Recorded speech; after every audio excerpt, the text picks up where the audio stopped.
ನಮ್ಮ ಹಿಂದೂ ಧರ್ಮ ಕೇವಲ ಒಂದು ಉಪವಾಸ ಅಲ್ಲ, ಇದು ನಮ್ಮ ಜೀವನದ ಒಂದು ಪದ್ಧತಿಯಾಗಿದೆ.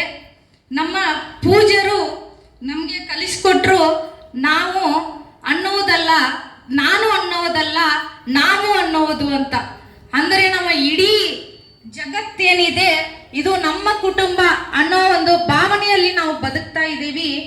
ಈ ಸಮಾಜೋತ್ಸವ ಕಾರ್ಯಕ್ರಮ ಬರೀ ಕೇವಲ ಕಾರ್ಯಕ್ರಮವಲ್ಲ, ನಮ್ಮ ದೇಶದ ಆಚಾರ ವಿಚಾರ ಪದ್ಧತಿ ಮತ್ತು ಸಂಸ್ಕೃತಿಯನ್ನ ಒಂದು ನೆನಪು ಮಾಡಿಕೊಳ್ಳುವಂತ ಒಂದು ಕಾರ್ಯಕ್ರಮ.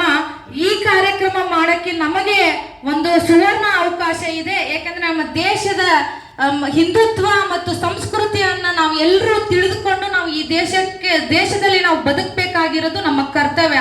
ಹಾಗಾಗಿ ಇದು ಬರೀ ಒಂದು ಸಮಾಜೋತ್ಸವ ಕಾರ್ಯಕ್ರಮವಲ್ಲ, ನಮ್ಮ ದೇಶದ ಒಂದು ಮಹತ್ವವನ್ನು ತಿಳಿದುಕೊಳ್ಳುವ ಒಂದು ಕಾರ್ಯಕ್ರಮ ಅಂತ ಹೇಳಕ್ ಇಚ್ಛೆ ಪಡ್ತೀನಿ. ಈ ಕಾಲದಲ್ಲಿ ನಾವು ಸಂಘಟಿತರಾಗಿರೋದು ಬಹಳ ಮುಖ್ಯವಾಗಿದೆ. ಏಕೆಂದ್ರೆ ನಾವು ಸಂಘಟಿತರಾಗಲಿಲ್ಲ ಅಂದ್ರೆ ನಾವು ಬಲಿಷ್ಠರಾಗಲ್ಲ. ನಾವು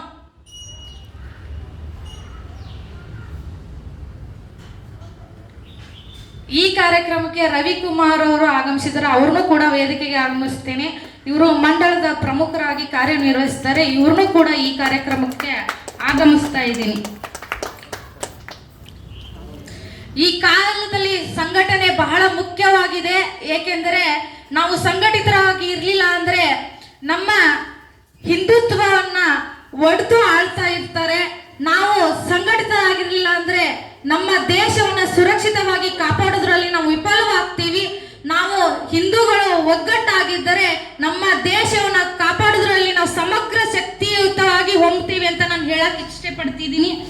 ಜಾತಿ ಮಂತ ಭೇದ ಭಾವ ಮಾಡದೆ ನಾವೆಲ್ಲರೂ ಹಿಂದೂ, ನಾವೆಲ್ಲರೂ ಒಂದು ಅಂತ ನಾವೆಲ್ಲರಿಗೂ ತಿಳಿಸ್ಕೊಡ್ಬೇಕಾಗತ್ತೆ.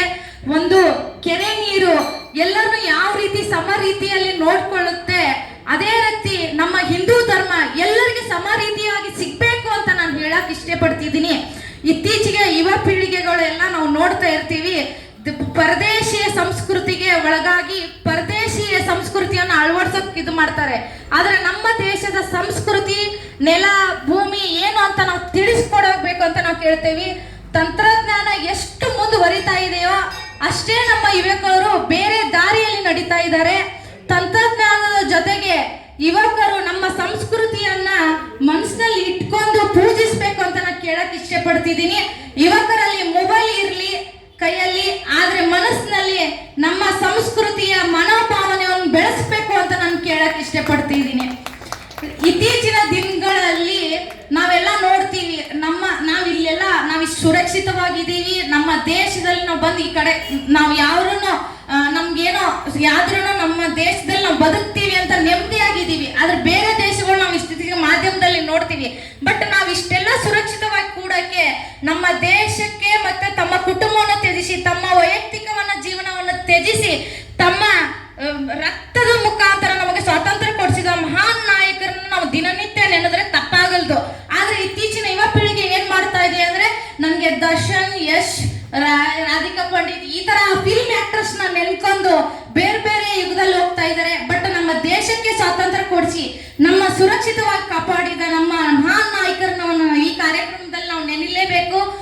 ಭಗತ್ ಸಿಂಗ್, ರಾಜ್ಗುರು, ಸುಖದೇವ್, ಮತ್ತೆ ಚೆನ್ನಮ್ಮ ಮತ್ತು ಒಣಕೆ ಓಬವ್ವ ಮತ್ತೆ ಸ್ವಾಮಿ ವಿವೇಕಾನಂದ ಅವರು, ಶಿವಾಜಿ ಮಹಾರಾಜರು ಅಂತ ಅವರ ಮಾರ್ಗದರ್ಶನ ಮತ್ತು ಅವರ ಜೀವನ ಶೈಲಿಯು ನಮ್ಮ ಜೀವನಕ್ಕೆ ಒಂದು ಮಾರ್ಗದರ್ಶನ ಆಗಬೇಕು ಅಂತ ನಮ್ಗೆ ಕೇಳಕ್ ಇಷ್ಟಪಡ್ತಿದ್ದೀನಿ.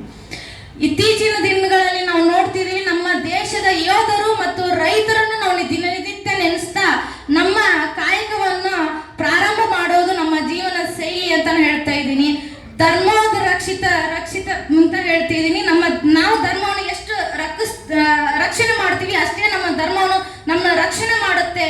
ಹಾಗಾಗಿ ನಾವೆಲ್ಲರೂ ನಮ್ಮ ದೇಶದಲ್ಲಿ ನಮ್ಮ ಎಲ್ಲ ಯುವ ಪೀಳಿಗೆ ಮನೆಯೇ ಮೊದಲೇ ಪಾಠಶಾಲೆ ಅಂತಾರೆ.